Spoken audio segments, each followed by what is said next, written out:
Are you confused about which class to play in Dragonflight, or just unsure what you want your main to be when the new expansion launches? Or maybe you're just curious about how each spec is changing going into Dragonflight and what new tools they're getting. Either way, join me as each week we go class by class, looking at every spec in the game and how they've changed from Shadowlands moving into Dragonflight. This is the state of Dragonflight.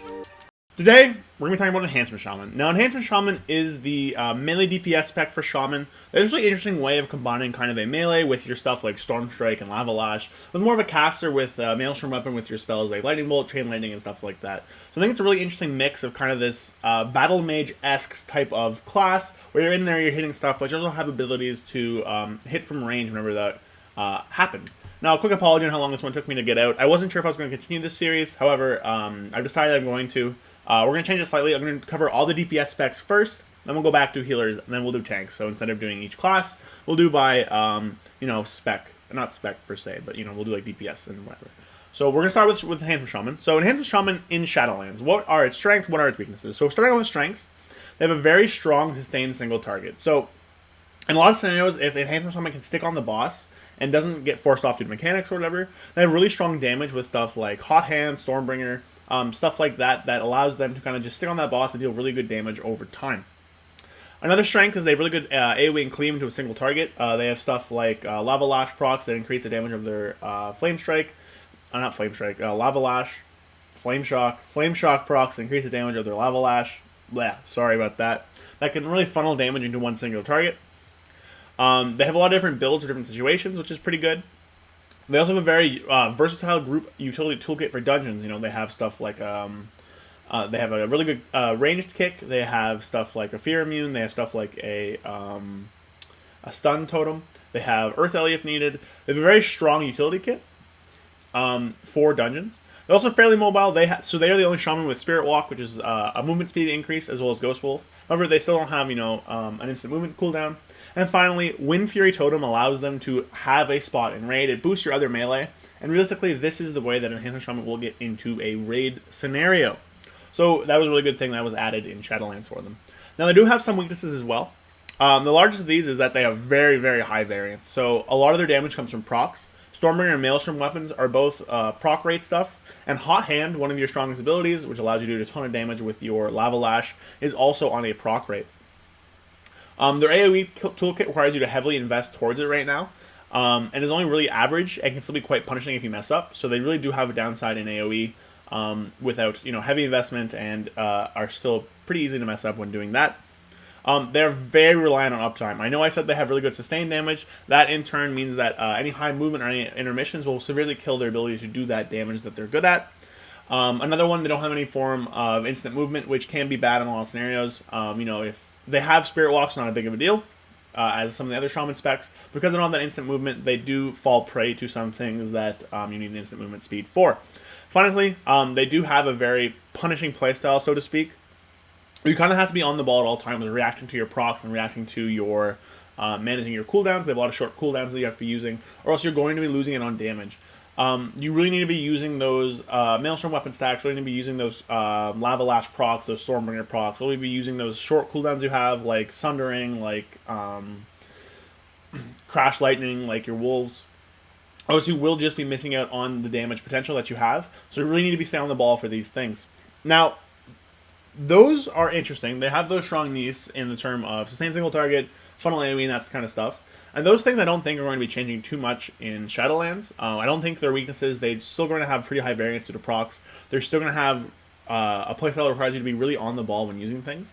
However, I do think their AoE will be a lot better. And they're also going to get a burst cooldown. And we're going to cover those in the new tools. But I think that really they're going to have the same weaknesses, so to speak. But they will have an option for a burst in the term of Ascendance coming back. And they will have a better, more reliable and easier to invest into AoE rotation, which will help them out in dungeons. But I think overall their weaknesses will still remain. A lot of them aren't really doing too much to be fixed, but a lot of their strengths will remain as well and still be very, very strong and very good. So with that, we're going to get on to what is new and what new tools they are getting. So now we're going to look at the new tools that Enhancement Shaman is getting in Dragonflight. And we're doing this a little bit differently than what I did for the last one, so I'll just have the talent tree up over me playing this the class in the background. I think it's a little bit easier to understand how things are, flowing, what things are getting a little bit easier for people to read tooltips and such. So what we're going to do here, obviously, is we're going to start with class tree, then we're going to spec tree. Before we keep going, if you're liking the video so far, subscribe. I have a lot more of these videos coming out. I have a lot more DPS, healer, and tank content. Specifically have it Demon Hunter as well, but other stuff I'm trying to branch out too. So if you enjoy that, consider subscribing. Anyway, so Enhancement Shaman. So one of the big things that they're getting as well, they were fairly squishy in Shadowlands. They're getting Astral Shift and Astral Bulwark / Plains Travelers. What this does is allows them to choose between a shorter Astral Shift that lasts longer, shorter cooldown, or a stronger Astral Shift. So a 55% on a 2-minute instead of, or a, let's see, reduces the cooldown, we'll apply it. So this should make it a minute 30, I think a 40% for 12 seconds. So that's pretty good. They have a good choice there. They also get access to stuff like, once my challenge change back, they get Brimming with Life. Whenever Reincarnation not cooldown, you get 8% max health. They get stuff like Ancestral Defense, Leech and Avoidance node. They get a Damage Taken node, Magic Damage. They get access to Nature's Guardian still. Health is brought below a certain threshold, you heal. And they also get Earth Ellie, of course, but they do lose the Earth Ellie health shield, which, can be a big deal. Overall, though, they gain a lot of other survivability, so that's not too bad. They gain access to Flurry again, so it increases your attack speed 15% next 3 melee strikes after dealing a critical strike with spell or ability. So that gives you some crit scaling a little bit, so you're swinging pretty fast. They get access to your Cleanse, your Purge, Hex, more Hex hook-ins. They get access to a bunch of totem stuff. They get access to Stone Skin Totem, which is interesting. Summons a totem at your feet for 15 seconds that reduces physical damage for a party. They also have a Poison Cleanse for the party. They have Ancestral Guidance, which can be used as a heal. They have Mana Spring Totem. So they get a lot of interesting stuff. They also have the ability to cast while moving now with Spirit Walker's Grace. And you can make that shorter and have a movement speed increase. And also Nature Swiftness. Your next healing or damaging nature spell is just instant casts. It's pretty good. And then they also get a knock-up in the form of Thundershock. So they get some interesting stuff in the class tree. They get access to Lava Burst now. However, I think Lava Burst is bugged because it's just doing much less than Lightning Bolt does currently. So we'll see about that one. But overall, interesting stuff in the class tree. Lots of choices to go with. Lots of different things you can be doing.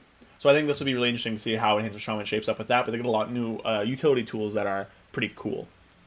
So in terms of the spec tree, they get some pretty interesting options. A lot of Shadowlands legendaries are returning, which is really cool. And of course, that kind of buried the lead a little bit. But they do gain access to a burst cooldown in Ascendance, which is really good. They already had Ascendance, but it's coming back and in a big way. So really, if you look at the tree, it's kind of split into 2 different branches. So you have kind of like your Fire Lava Lush branch down here. And you have like your Wind Fury Weapon and Ruling Winds down here with kind of a mix in the middle. So they gain some pretty interesting talents. Of course, Wind Fury Totem is back. They keep stuff like Molten Assault. They keep stuff like Hot Hand. They have Fire Nova still. So there's a lot of build-in and tie-up to their ability to kind of spread their Flame Shocks in the AoE and then do big damage with a Fire Nova or with your Hot Hands and kind of just chunking people. All this stuff up here is pretty much the same as what you've had before. Doom Winds is back. You can have tie-ins to different Unruly Winds and Forceful Wind stuff. So you have a lot of the stuff that made Enhancement Shaman decent enough in Shadowlands. And then down towards the bottom you have stuff that kind of looking to up what they're doing and make it a little bit better. So one of the big ones, Crash Lightning has changed a little bit. So what it does, it executes damage, electrocutes people in front of you, hitting 2 more targets and hinges your weapons, causing Storm Strike, Ice Strike, Lava Lash to deal damage to targets in front of you. However, what really works out here is each target hit by Crash Lightning increases damage your next Storm Strike by 15% up to a maximum 10 stacks, which is this talent down here, Gathering Storms. So pretty much what that does is it gives you some funnel with Crash Lightning, so you have a big Storm Strike target in the middle, just kind of smack your Storm Strike into them. You have stuff like Crashing Storms. Crash Lightning damage increased by 40%. Chain Lightning now jumps to 2 extra targets. And you do have some tie-in with Crash Lightning and with Crashing Storms. Basically, it makes them deal a lot of damage to each other, right? So whenever you do dungeons with these Enhancement Shaman, Chain Lightning is often one of your strongest things. And Crash Lightning does really good damage now too. So this Chain Lightning now causes it to kind of be a little bit higher up, a little bit better, and just dealing a lot more damage for you in a dungeon. They also have Elemental Weapons, just increasing all your damage, so that's pretty cool. Now down here, we get to our capstones, and the capstones that they have are actually pretty sick. So Feral Spirits is back, right? But you also have Elemental Assault. So Storm Strike damage is increased by 10%, and Storm Strike has a chance to generate 1 stack of Maelstrom Weapon. You have Witch Doctor's Wolf Bones, which they changed the name of. Whenever you have an increased chance to gain a stack of Maelstrom Weapon by 4%. Whenever you gain one, you reduce the cooldown of Feral Spirits by 2 seconds. So you get really short Feral Spirit windows. And then down here, you have a choice between Alpha Wolf, which is returning. So whenever Feral Spirits is active, Chain Lightning and Crash Lightning causes your wolves to attack all nearby enemies. And then whenever you also have Elemental Spirits, they're imbued with Fire, Frost, or Lightning. So basically this was changed, so whenever a Fire Dog is out, or a Frost Dog is out, or a Lightning Dog is out, it increases that elemental damage by that percent. So Lightning is nature, Frost is frost, and Fire is fire. They don't have those extra added benefits anymore that they used to have. They're just now a flat 15% damage increase for that element. The basic Wolf is physical damage. So if you don't have Elemental Spirits up, it'll increase your physical damage dealt. Not a lot of stuff deals physical, so you might take a look into that. And then they also have Legacy the Frost Witch, consuming 10 stacks of Maelstrom Weapon, resets cooldown of Storm Strike, increases the damage of your physical ability by 5% for 5 seconds. So they have a lot of tie-ins with legendary powers that really interact well together with a lot of Maelstrom Weapon economy. You have a lot of Maelstrom Weapon. Feedback loops allowing you to hit your big meaty Storm Strikes, big meaty Lava Lashes. You have stuff like Ascendance now as well, which is really cool. So you transform into the Air Elemental for 15 seconds, dealing nature damage to any enemy within 8 yards. Storm Strike is reduced, and then they also do wind attacks, which bypass armor. And then you have tie-ins down here. While it's active, you get 2 Maelstrom Weapons every 1 second, which is really, really strong, especially in conjunction with Thorm's Invocation. So whenever Ascendance is active, Wind Strike consumes up to 5 Maelstrom Weapon stacks to discharge a Lightning Bolt or Chain Lightning at your enemy, whichever you most recently used. So this can be either an AoE button or a single target button. Sending a lot of Chain Lightnings, a lot of Lightning Bolts. That's pretty cool. The last thing that they really get of note that's returning, they get some cool stuff over here with Storm Blast and Storm's Wrath.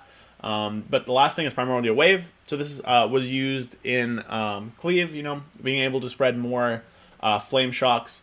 They also have different things to tie into it now. Primal Maelstrom. Primal Wave generates 5 stacks of Maelstrom Weapon, so using it gives you that Maelstrom Weapon. And then Splintered Elements, the Necrolord Legendary. Each additional Lightning Bolt generated by Primordial Wave increases your haste by 10% for 12 seconds. So there's a lot of new and fun tools that they are getting. As well as some familiar favorites, Doomwinds is back, Hot Hands is back. But they're not really changing their playstyle too much. It's still going to be a lot of procs reacting. You have a ton of Maelstrom Weapon economy now, so you're going to be able to throw out a lot of Chain Lightnings, Lightning Bolts, Lava Blasts, Elemental Blasts as you want, which is good. However, they're still going to be really RNG dependent. They're still going to rely heavily, be impacted heavily on downtime. And there's still going to be a lot of on-the-ball gameplay where you have to react to those procs really quickly. They are getting stuff in the form of, Ascendance, which gives them a cooldown.